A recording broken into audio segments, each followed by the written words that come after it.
My God. And your God too.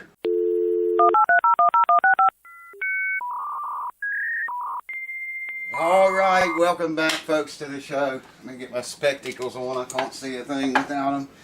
This video is going to be about just a short kind of a tip-like video for acoustic guitar players.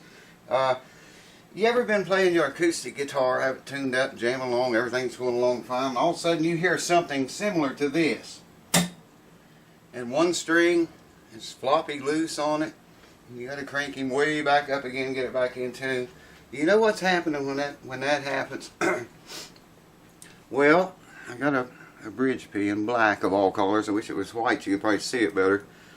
What's happening there is that, if I could show you this, your string is getting caught on the end of the bridge pin, just like this. Yeah, I think you can see that.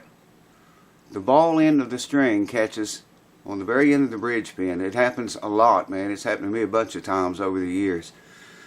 And it might hold that way for a long time, but you know, the wood moves, changes, and the everything about an acoustic guitar is constantly changing. Maybe here's you a better shot. Yeah, here's what I'm talking about. The string ball catching right on the very end of the pin there. You see what I'm talking about? Okay? And with everything changing, eventually that sometimes or almost always lets go, and the ball comes up here to the head of the pin the way it's supposed to do. And that noise that you're hearing, that loud pop thumping noise, is the ball end of that string. Here's what it should look like.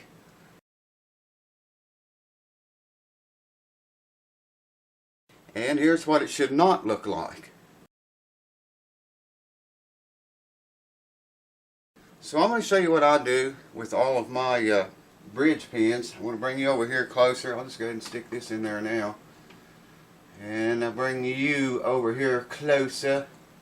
And I'm going to show you a very effective way to solve that from ever happening again. When that happens, that string, bam, up into your bridge plate, and it's doing great damage to it, folks. Every time you hear that happen, you can bet your bridge plate has got a big dent in it, or a chunk knocked out of it, or split or busted. Something bad can happen if that happens enough times. So you don't want that happening. I'm going to show you a way to prevent it from happening. So come closer. Come closer! Now if your bridge pins are plastic, you can take like a wire cutters like this and clip the end of the pin off at an angle. If they're bone or tusk, you'll probably have this using a regular old fret leveling file. Here's all I'm using. There don't have to be any scientific angle or anything. You know, you don't want to take a whole lot of your bridge pin away, but you do want to have an angle on it so that ball will not stick there. And I guarantee you this will stop it. It'll never happen again.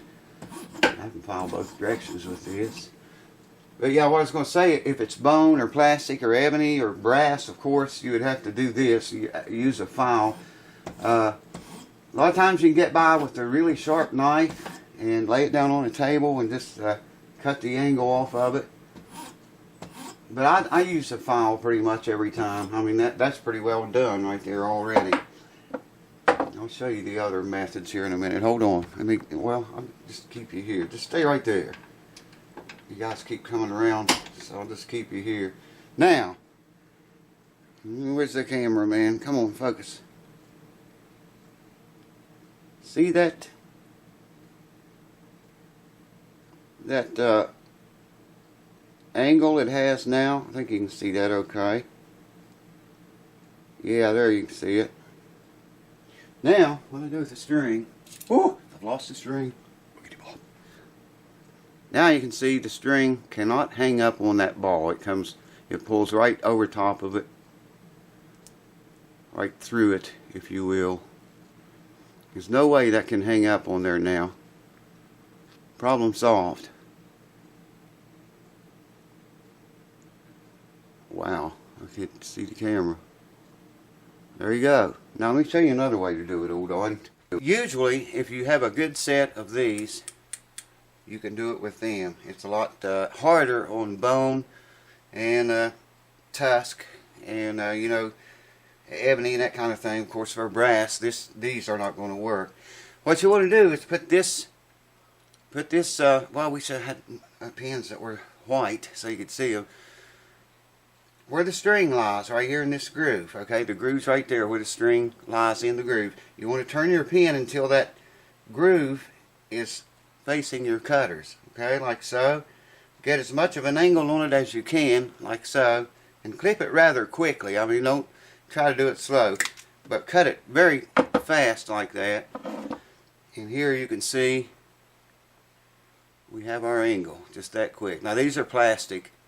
Granted, bone would be a little tougher to do, and you would want really sharp cutters to do that, you know, without chipping the bone or cracking it or breaking it. Hold on. Okay, third way of doing it, if you have a really sharp knife, a utility knife is really very good for this. Okay, you want to lay your pin down with the groove, with that groove where the string lies facing up. I think you can see that. It's facing up, and you just want to start to cut away the area you want removed. This is going to be hard to do with this little knife, but it should cut through it eventually. This is not a new blade, so who knows. Of course, this would never work on bone. Well, I guess it would if you had a sharp enough knife. But yeah, there you go. You go a little bit more with it. It's probably better just to remove a little bit at a time rather than trying to remove it all at once, the entire amount you want shaved. And there you go. See the groove or the angle? You could get that a little bit better than that. I would have to spend a little bit more time on it, but and like I say, this blade is old. It's not a new blade. A new blade would certainly make it much easier, more successful. This would be the word. Oh yeah, now there you can see it. Let me get it turned right. There, I think you can see it. Yeah, okay. Hold on. Okay, so now you see when the string lies down in there with that bevel on there like that. See, there's no, it just slides right over top of the end of the pin. I can probably put my thumb over it like that. And yeah, and still it won't catch on the pin. It slides right over top of it. And there again, you can see the angle just on top here. See what I mean? Hold on. Hold on. So there is you 3 ways of achieving victory, being glorious. Let me say this to you one more time if I can. Can't see the camera too well. Hopefully you're able to see that. The angle on the end of the pin I'm talking about. Now I prefer using a file. Like I say, you can use a regular old fret file. You can use pretty much any kind of file. And put your pin in a vise or some way of holding it. Use vice grips if you have to. Clip the pin in it and lay your vice grips down and hold the vice grips in the file. You could even do it holding the pin in your hand and the file in the other hand. Do it that way, but it'd take a little longer. Like I say, these are plastic and are very easy to cut. So bone would be harder, tusk would be even harder, and brass even harder than that. You'd almost have to use a file on the brass, and probably on tusk, and I would recommend it on bone too.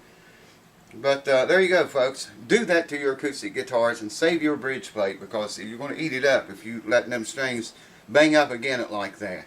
And hear this awful noise. It's way louder than that. Yeah, that's more like it. So, yeah, there you go. Quick clip tip. Thanks for watching.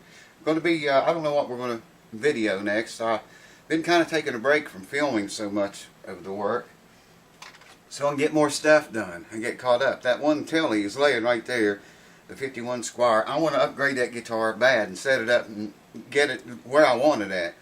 So that's probably going to be coming pretty soon. We're going to put that Seymour Duncan preamp thing, make the pickups active in it. Still got to do that. All that stuff's coming. More acoustic guitar stuff. Oh man, if you just knew. Cheers. Thanks for watching. I hope this tip helps you. See you soon. Oh, happy Halloween. Belated Halloween. Very late. Cheers to you.